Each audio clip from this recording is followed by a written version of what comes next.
Saudações dermatológicas. Meu nome é Tiago Gondim, eu sou médico dermatologista, coordeno as pós-graduações em dermatologia do Colégio Brasileiro de Medicina e Saúde. E mais uma vez faremos a continuação do nosso curso CBMS em hanseníase e leishmaniose. Estamos fazendo a leitura combinada de uma importante portaria do Ministério da Saúde. A importância em fazer a leitura é que exatamente essa portaria ela está como sendo o centro das atenções em relação ao que temos de normatização no diagnóstico, no tratamento da hanseníase. É a portaria SCTIE do MS, número 67, de 7 de julho de 2022. Então, já inteirando mais de um ano da portaria. Estamos fazendo a leitura comentada da mesma. Então, havíamos parado no tratamento farmacológico das reações hansênicas, na realidade não havíamos iniciado ainda essa parte, e daremos prosseguimento hoje com o tratamento farmacológico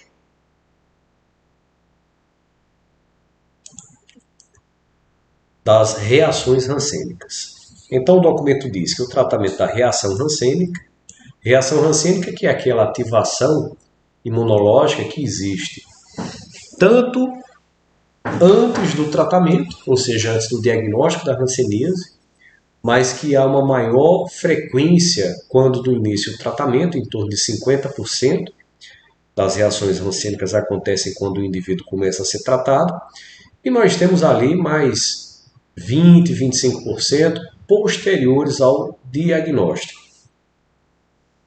Então, o tratamento dessas reações, que essas reações elas podem ser de dois tipos, a reação tipo 1 e a reação tipo 2. Uma reação tipo 1, ela em geral vai inflamar as lesões já existentes, e o tipo 2 vai apresentar novas lesões, mais ou menos assim, mas a gente vai discutindo. Então, o tratamento dessas reações é feito com medicamentos imunomoduladores e com anti-inflamatórios. Então, podemos usar pentoxifilina, talidomida, corticoterapia, que são os mais comumente utilizados. Então, durante os episódios reacionais, a PQT deve ser mantida. Então, isso é uma dúvida que a gente vê muito. No início, as pessoas que estão iniciando o processo de tratamento, de diagnóstico da hanseníase, é a pergunta se deve-se fazer a suspensão da terapêutica enquanto o paciente está no pico da reação hansênica. Então, a resposta é não. Não há necessidade de fazer a suspensão, mesmo que o paciente tenha folga. Como assim tenha folga? A gente sabe que é considerado cura quando o paciente ele faz as doses previstas em um determinado tipo de tempo. Então, quando fazemos um tratamento para 6 meses, o paciente ele pode até falhar 3 meses, ou seja, ele pode tomar 6 doses mensais e o tratamento mensal durante 9 meses. E quando o tratamento é multibacilar, ele pode fazer isso em 18 meses, ou seja, tomar as 12 doses em 18 meses. Quando eu falo 12 doses, é a dose supervisionada e a cartela mensal, que ele vai usar no dia a dia. Mas mesmo assim, não há necessidade de se parar a PQT. Então a PQT deve ser mantida se o paciente ainda não houver completado os critérios para alta por cura. Quais são os critérios para alta por cura? Paciente paucibacilar, 6 meses de tratamento, que podem ser completados em 9 meses. E multibacilar, 12 meses de tratamento, que podem ser completados em 18 meses.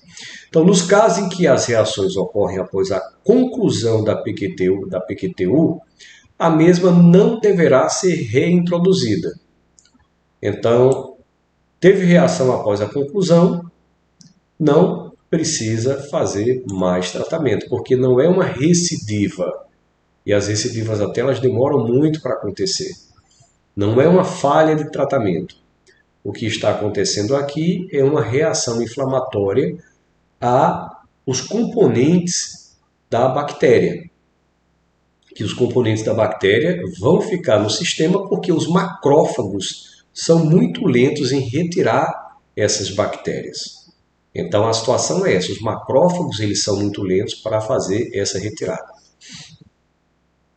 Então, só vai se fazer, claro, a reintrodução no caso de recidiva, quando houver dados que nos apontem, né, fechem critério para recidiva. Então vejamos o tratamento farmacológico da reação tipo 1, conhecida como reação reversa. Vejam aqui um corticoide, a prednisona, é um medicamento de escolha. Após ingerida e absorvida, sofre metabolização hepática, sendo convertida em prednisolona, que é sua forma farmacologicamente ativa. Ah, professor, eu já posso iniciar a prednisolona? Sim, mas é até mais fácil fazer o tratamento com a prednisona, já que estará garantido pela boa função hepática o segundo passo, que é a transformação a prednisolona. Porém, não há consenso na literatura sobre as doses ideais nem sobre o tempo de administração da corticoterapia para as reações rancêmicas. Um estudo duplo cego, controlado e randomizado, incluindo 334 pacientes com reação reversa, concluiu que a corticoterapia administrada por 5 meses trouxe melhores resultados do que quando administrada por 3 meses. Bom, então aqui uma importante orientação é que parece que quanto maior a utilização, melhores os resultados. Mas quando se comparou então essa necessidade de um segundo curso de corticoide? Nesse estudo, porém, não houve diferença significativa para desfecho quando se comparou esquemas com doses iniciais mais altas, 60 mg ao dia, com doses menores, 30 mg ao dia. Então, parece ser verdade que quando a dose é pequena, o tempo seria um fator determinante, mas quando a dose é alta, a dose inicial, o tempo não seria um fator tão determinante, não traria desfechos diferentes. Então, com o objetivo de comparar o efeito da duração da corticoterapia na prevenção ou recuperação do dano neural, e aí o dano neural é algo que a gente está sempre buscando evitar. Então, a utilização da corticoterapia, o tratamento rápido da reação rancênica, boa parte das vezes visa evitar o desfecho de dano neural. O desfecho de dano neural que provocaria ali uma série de repercussões que, ao final das contas, poderia ser exposto como uma dificuldade, como uma sequela no paciente, uma sequela motora ou uma sequela sensitiva. Então, um estudo triplo cego, controlado e randomizado, nem o pesquisador sabia, nem o médico sabia e nem o paciente sabia. Comparou os resultados de um esquema de prednisolona administrado por 20 semanas com os de corticoterapia por 32 semanas. Incluindo 868 pacientes, apresentando neurite rancênica com evolução menor que 6 meses. Então, não houve diferenças significativas na proporção de pacientes com melhora ou recuperação da função neural entre o grupo tratado por 20 semanas e o grupo tratado por 32 semanas. Nesse estudo, a dose inicial da prednisolona foi administrada de acordo com o peso corporal do paciente, utilizando-se 45 mg dia para crianças com 50 kg ou menos e 60 mg dia para aqueles maiores de 60 kg. Então aqui vem a corroborar as informações acima.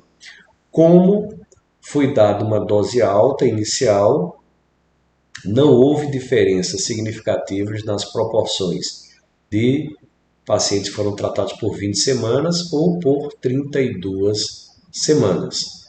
Então, mostrando que as doses altas, elas tratam essa neurite rancênica, pelo menos a neurite rancênica aqui apontada, com evolução menor que 6 meses.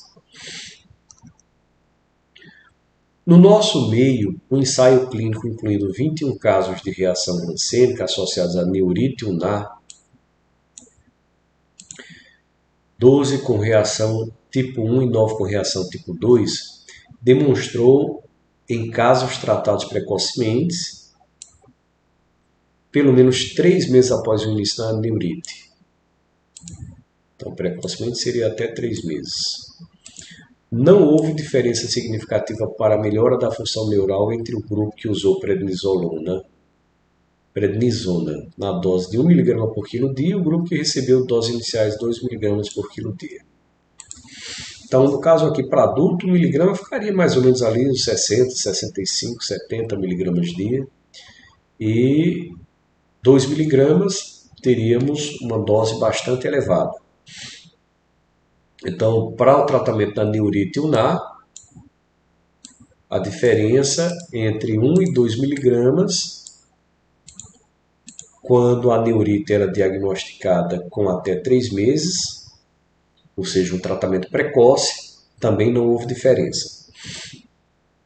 Então, no Brasil, recomenda-se a corticoterapia com prednisona, administrada por via oral, na dose de 1 mg por quilograma dia, com redução gradual da dose diária em torno de 10 mg a cada 15 dias.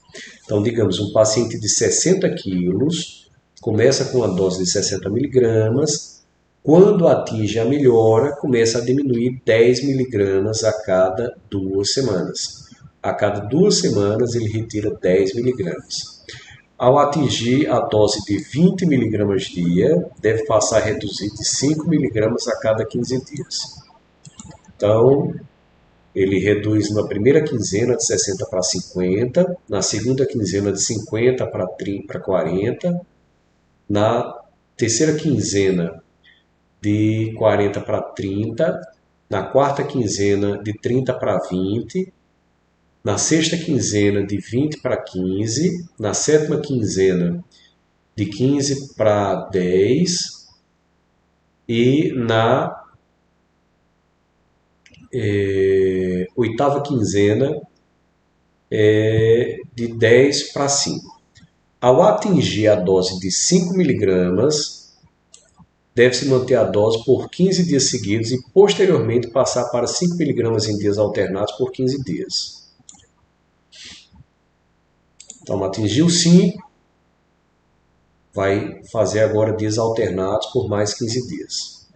A corticoterapia deve ser mantida em média por um período mínimo de 6 meses. Monitorando periodicamente a função neural e os efeitos colaterais do medicamento. No início da corticoterapia,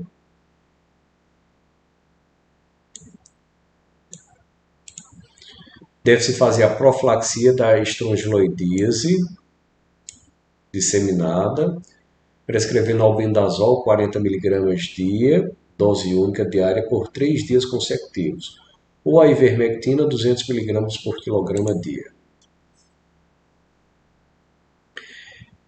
Então, essa corticoterapia deve ser mantida em média por um período mínimo de 6 meses. Então, o que podemos fazer quando atingimos muito rapidamente a melhora do quadro? Podemos manter aquela medicação naquela dose ou fazer a redução, iniciando a redução e até demorar um pouco mais. Porque vamos imaginar que esse paciente de 60 quilos começa com 60 miligramas e em um mês ele atinge o platô ali com melhora do quadro. Então, a orientação é que mantenhamos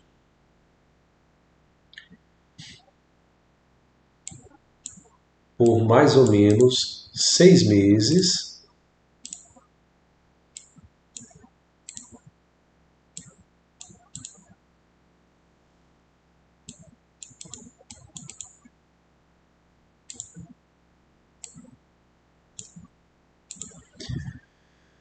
o medicamento, o tratamento. Então, poderíamos segurar um pouco mais em algumas doses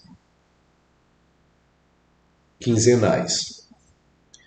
Então, o tratamento farmacológico da reação rancênica tipo 1 seria com a corticoterapia no Brasil. Já o tratamento farmacológico da reação rancênica tipo 2, também conhecida por eritema nodoso, é feito preferencialmente com a talidomida, via oral, 100 a 400 mg dia. Lembrar que a talidomida é uma medicação bloqueadora do fator de necrose tumoral alfa, é um anti-TFN alfa, e que provoca teratogenia. Então, deve ser evitado em mulheres da idade fértil ou realizado sob anticoncepção extrema. Nos pacientes que apresentam quadros associados a orquite, episclerite ou neurite aguda, então definida pela palpação dos nervos periféricos e pela avaliação da função neural, o tratamento deverá ser feito com corticosteroides. Então, orquite, episclerite ou neurite aguda, também devemos fazer a corticoterapia. Então, até se cair numa prova aí, gente. Tratamento da reação rancênica tipo 2, eritema nodoso, talidomida. Mas se for orquite, episclerite e neurite aguda, corticosteroides, como descrito para a reação tipo 1. A dose de talidomida também deverá ser reduzida gradativamente, conforme a resposta terapêutica. Na associação da talidomida e corticoide, deve ser prescrito ácido acetilsalicílico como profilaxia para tromboembolismo. Então, mais um ponto importante aqui do tratamento. Na associação talidomida e corticoide, deve-se prescrever AS como profilaxia. Pacientes com outros fatores de risco associados devem ser avaliados sobre o risco de eventos trombóticos. Quando a corticoterapia estiver indicada para a reação tipo 2, deverá ser administrado nas mesmas doses preconizadas para a reação tipo 1.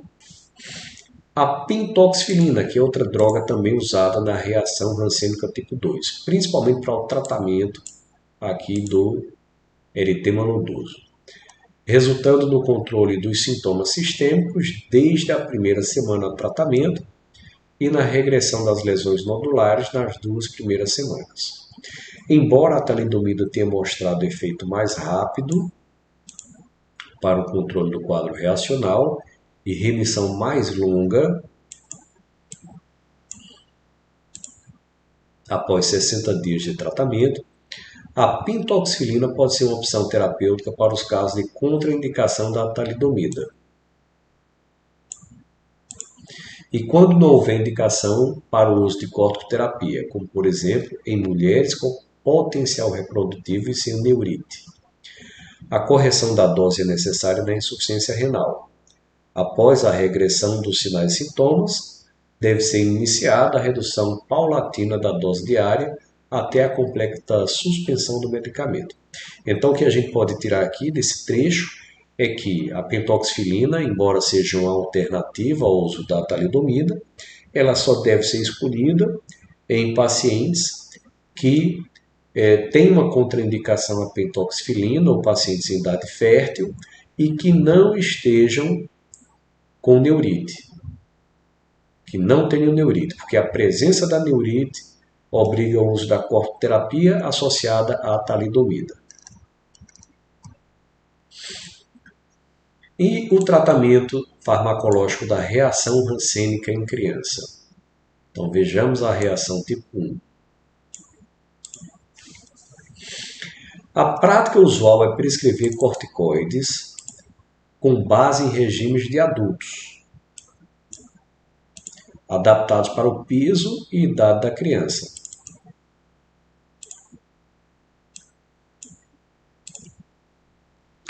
Os riscos específicos dos esteroides em crianças efeito no crescimento esquelético na puberdade,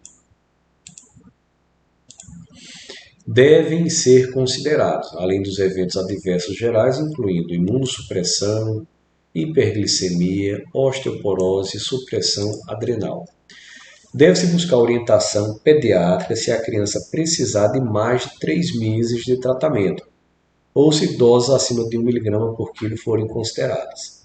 A administração do corticoide em dias alternados pode ser considerada para reduzir a supressão adrenal. Os pais devem ser alertados sobre o risco de insuficiência adrenal aguda com a interrupção repentina do medicamento e também sobre os riscos de administrar doses não prescritas. Os medicamentos devem ser armazenados com segurança fora do alcance de crianças, assim como para os adultos. Os antihelmínticos, especialmente aqueles direcionados à infecção por estrongilose, devem ser administrados no início do tratamento com corticosteroides, especialmente porque as infecções por helmínto são mais comuns nessa faixa etária. Então, aqui a importância de consultar um pediatra quando do tratamento.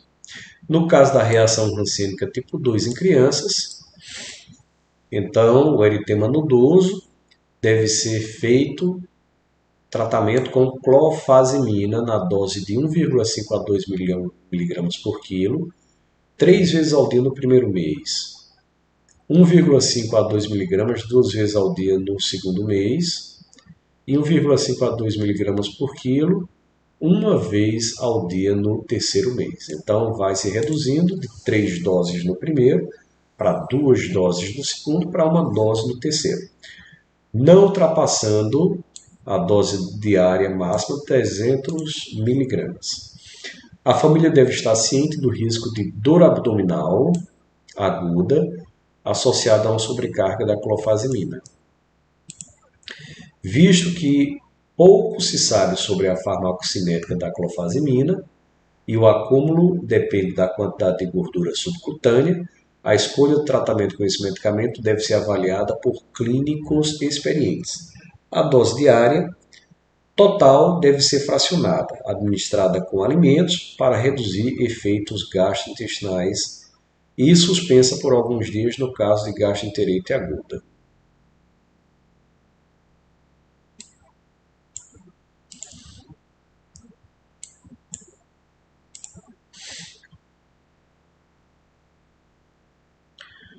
Bom, então agora vamos passar a parte de medicamentos. Vamos começar o estudo dos medicamentos e suspendemos essa aula com essa parte dos medicamentos. Vamos para a aula 17. A PQTU adulta. Então a gente viu que é dose de rifampicina, 600 mg na inicial. Depois temos a clofazimina e a dapsona. Então, clofazimina, aqui,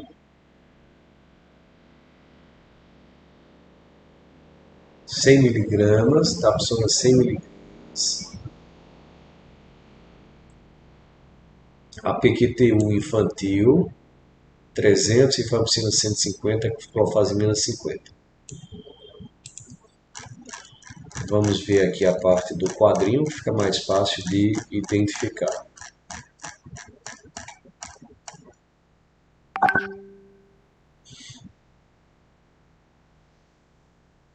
Então aqui temos uma pequena, eu até tenho colocado aqui em vermelho, né? Temos uma pequena alteração em relação lá embaixo. Então, dose mensal supervisionada, rifampicina 600, clofazimina 300. Aqui lá ele não coloca a dose mensal. Depois dapsona, 100 mg. Aqui é a dose mensal. Na dose diária, clofazimina 50 e dapsona 100. Nas crianças, então dose mensal, 450 de rifampicina, 150 de clofazimina, crianças acima de 50 kg, e dapsona 50 mg. Na dose diária, clofazimina, 50 mg em dias alternados e dapsona, 100 mg diariamente. Crianças abaixo de 30, então aqui tem as frações a serem usadas. E lá ele coloca um pouquinho, ele resumiu, ficou um pouquinho difícil de entender, então para não nos atrapalharmos. Então, porque seria 600, a clofazimina 300, dapsona 100, depois a clofazimina 50 e a dapsona 100 diariamente. Na infantil, a rifampicina 450, aqui misturou aí com os pesos, né? Então, na realidade, bota 300 e 150, né? Que seriam os 450. Clofazimina 50, dapsona 50, sendo que a clofazimina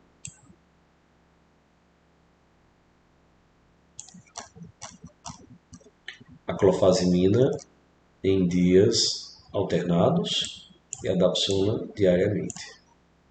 E a clofazimina dose única 150.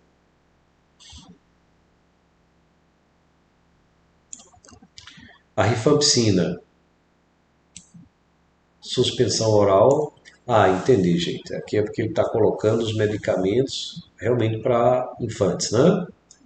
Ah, não, que aí ele coloca aqui adulto. Realmente ele complicou um pouquinho aqui a formulação, mas tudo bem, a gente viu lá no quadro. Então vamos passar isso aqui rápido para não nos confundir. Vamos ver só aqui a ofloxacina, 400 miligramas, prednisona comprimido de 5, comprimido de 20. Ah, estou entendendo, gente. Ah, desculpem aqui o não entendimento do documento. Na realidade, ele aqui está mostrando o que existe. Rifampicina de 600, clofazimina de 100, dapsona de 100, clofazimina de 50. Não tem nada de errado aqui. E na infantil, aí tem a rifampicina de 300, a rifampicina de 150, a clofazimina de 50, a dapsona de 50. Temos a suspensão oral de rifampicina, 20 mg por ml. Temos a clofazimina em cápsula de 50 mg, a minoxiclina comprimidos de 100 mg, a ofloxacina comprimidos de 40 mg, a prednisona comprimidos de 5 mg, a pentoxifilina comprimidos de 400 mg, a talidomida comprimidos de 100 mg, claritromicina comprimidos de 50 mg. Depois nós vamos fazer um estudo mais detalhado, né, com o documento, agora sobre cada medicamento em separado, para que a gente entenda as questões de reação. Isso aqui a gente vai estudar na aula número 17, né, só apontando aqui algumas situações importantes, como por exemplo no caso da rifampicina, a síndrome gripal, não sei se ele vai falar aqui, mas senão a gente vai falar, que acontece em casos que o paciente utiliza doses intervaladas, né, e traz um certo risco.